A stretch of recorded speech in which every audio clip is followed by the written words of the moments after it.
Oke, selamat datang di pengantar manajemen sains ya untuk S1 Sistem Informasi.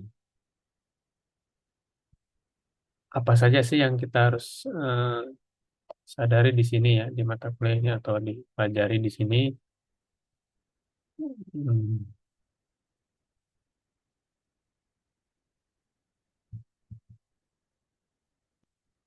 Di mata kuliah ini, mahasiswa mampu akan memahami ya definisi arah sejarah singkat, peran manajemen sains dalam mengambil keputusan, serta langkah-langkah pemodelan yang sistematis ya atau secara matematis.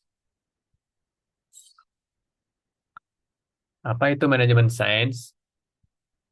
Manajemen sains itu adalah pendekatan ilmiah untuk pengambilan keputusan manajerial yang menggunakan metode kuantitatif.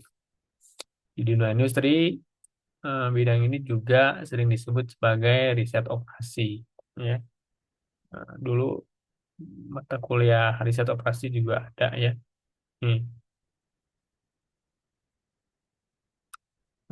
Dalam program sistem informasi, manajemen sains menjadi jembatan antara data mentah dan keputusan strategis yang diotomatisasi melalui perangkat lunak. Kan? Analogi sederhananya itu jika manajemen adalah seni mengelola orang, maka manajemen sains adalah logika di balik mengalokasikan sumber daya agar tidak ada yang terbuang secara percuma atau eh, inefisiensi ya. Tuh. Karakteristik manajemen sains ini ya. Ada tiga pilar utama yang membentuk disiplin ilmu ini. Pertama adalah fokus pada pengambilan keputusan. Hasil akhirnya harus berupa rekomendasi tindakan. Yang kedua adalah pendekatan ilmiah. Nah, pendekatannya menggunakan logika, observasi, dan analisis yang terstruktur ya. Bisa menggunakan statistika. Lalu penggunaan model sistematis. Yang ketiga, masalah dunia nyata disederhanakan ke dalam simbol dan angka agar bisa diproses oleh komputer. Nah, ini misalkan model matematis dari sebuah em,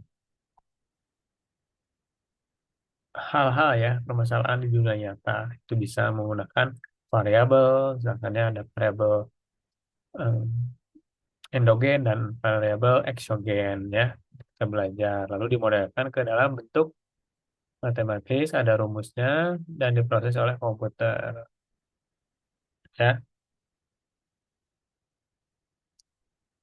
Proses manajemen sains ya, modeling prosesnya itu seperti apa?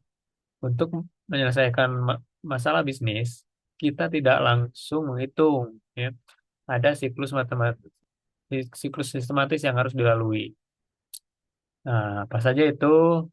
Pertama adalah observasi ya. Di dalam observasi itu adalah mengidentifikasi masalah. Misalnya, biaya pengiriman barang terlalu mahal atau em, pengguna LMS kesulitan untuk mengumpulkan atau menggunakan fitur kuis misalnya ya. Seperti itu kan. Itu masalah kan ya misalnya. Lalu definisi masalahnya ya ditentukan definisi masalahnya itu adalah misalkan menentukan batasan dan tujuan yang ingin dicapai secara spesifik, tuh kan? Kan masalahnya ada tentang LMS misalkan ya. Tentukan dulu nih batasannya yang mau dijadikan solusi itu sampai mana dan tujuan yang ingin dicapainya itu sampai mana.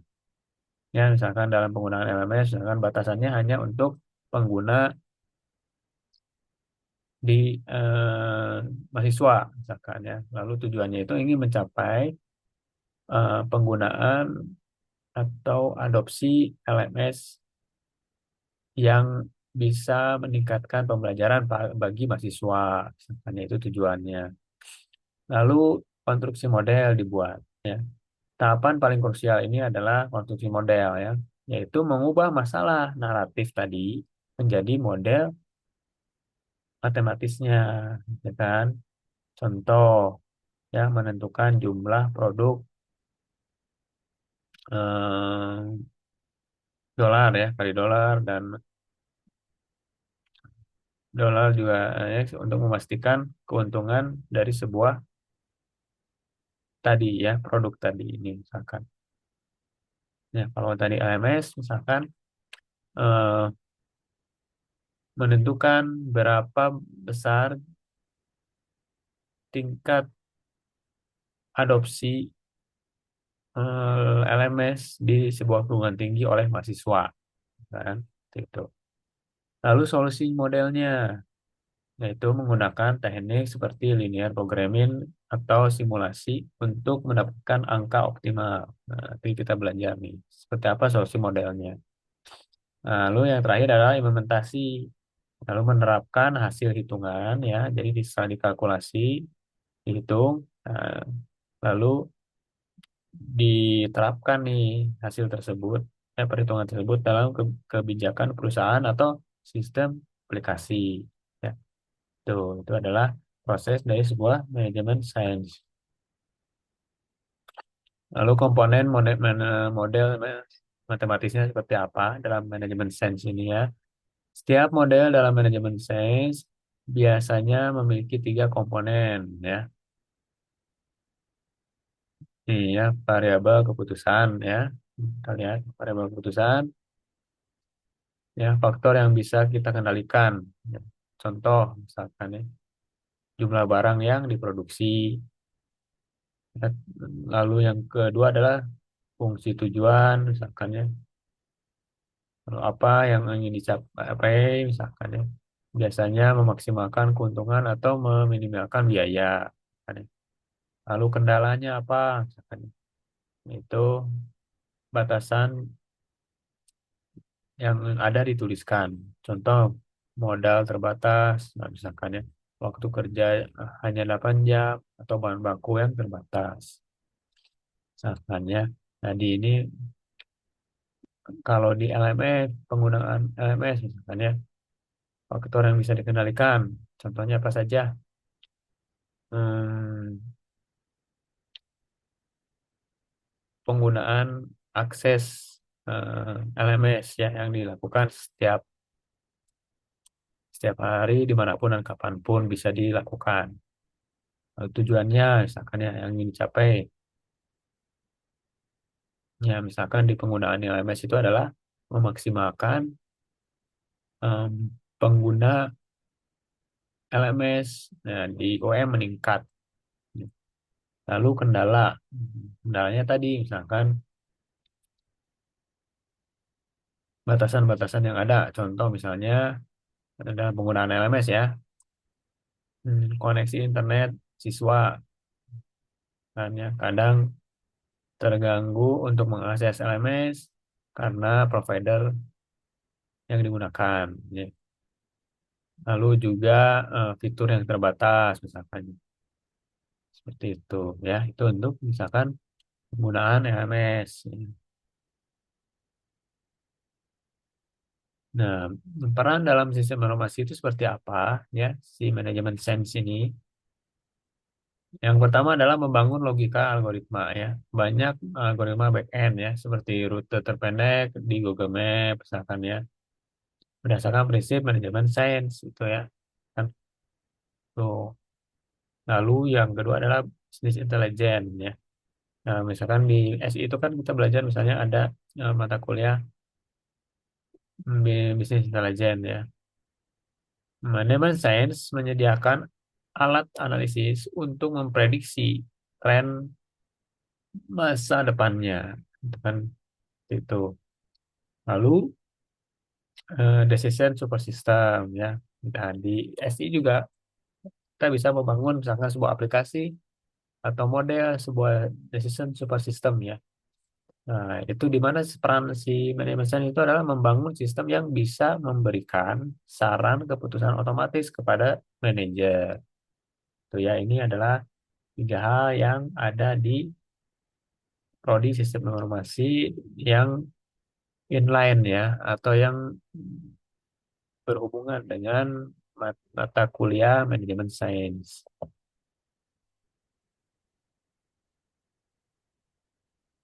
Nah, contoh kasus singkat misalkannya untuk latihan logika misalkan di sini. Sebuah perusahaan IT ingin membuat dua jenis aplikasi, misalkan mobile app dan web app. Misalkannya. Nah, keuntungan mobile app itu 5 juta per unit misalkan ya. Nah, tapi keuntungan eh, web aplikasi itu 3 juta per unit. Nah, masalahnya misalkan ditemukan tenaga programmer terbatas hanya 100 jam per minggu ya. Kalau mobile app itu butuh 20 jam ya, dan si web aplikasi itu butuh 10 jam ya. Misalkan ya. Ini untuk seorang programmernya misalkannya di sini. Nah, lalu kita bisa ya di sini menghitung ya mana sih ya yang sangat menguntungkan itu kan untuk membuat aplikasi web app atau mobile app ini ya. Maksimumkan Z misalkan di sini dengan variabel ya, misalkan sama dengan 5x1 ditambah 3x2. X1 X2 itu adalah mobile app dan web app kan ya. 5 itu kan sini ya tadi ya, yang 5 juta ini 3 juta kan ya, yang web app-nya 3 juta berarti kan X2-nya web app nih. Nah, coba tambahkan nih. Lalu ini hitungan matematisnya seperti ini kan misalkan ya. Nah, kalau menghitung keuntungannya atau jumlah total yang dikeluarkan misalkan. Lalu dengan kendalanya, apa saja kendalanya misalkan ya. Nah, kendalanya kita modelkan dengan variabel sini X1. X1 itu adalah variabel dari mobile app misalkan ya. 10 jam kan di sini ya. Nih mobile app misalkannya di sini ya. Mobile app itu adalah 20 jam. Nah, kendalanya itu dia 20 kali X1. X1 itu ada mobile app. Ditambah kendalanya itu adalah 10 ya. Di sini kan si mobile app itu butuh 10 jam nih. 10 eh, dikali X2. X2 itu adalah web app di sini ya. Tuh. Harus lebih kecil sama dengan 100 jam. Nah, ini kan 100. Ini adalah contoh logika penghitungannya dalam menentukan aplikasi mana yang tepat bagi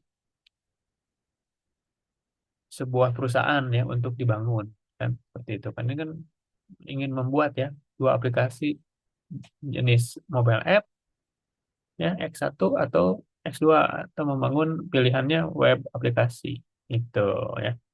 Ini adalah keuntungannya totalnya, ini adalah kendalanya ya. Ini adalah cara menghitung eh, dari kejadian-kejadian atau kasus-kasus yang real ya dalam menggunakan manajemen sains seperti itu ya. Nah, ini adalah daftar pustaka untuk manajemen sains ya. Bukunya misalkan bisa Introduction Management Science, lalu juga bisa ke Introduction Open Operation Research misalkan ya. Ini bisa. Jadi ini memang lebih ke pengganti mata kuliah sistem operasi. Ya, ini seperti itulah. Ya, nah, saat ini diganti ke manajemen sains. Ya, itu saja mungkin untuk pendahuluan hari ini. Ya, kita ketemu lagi di pertemuan berikutnya. Ya, salam. Terima kasih.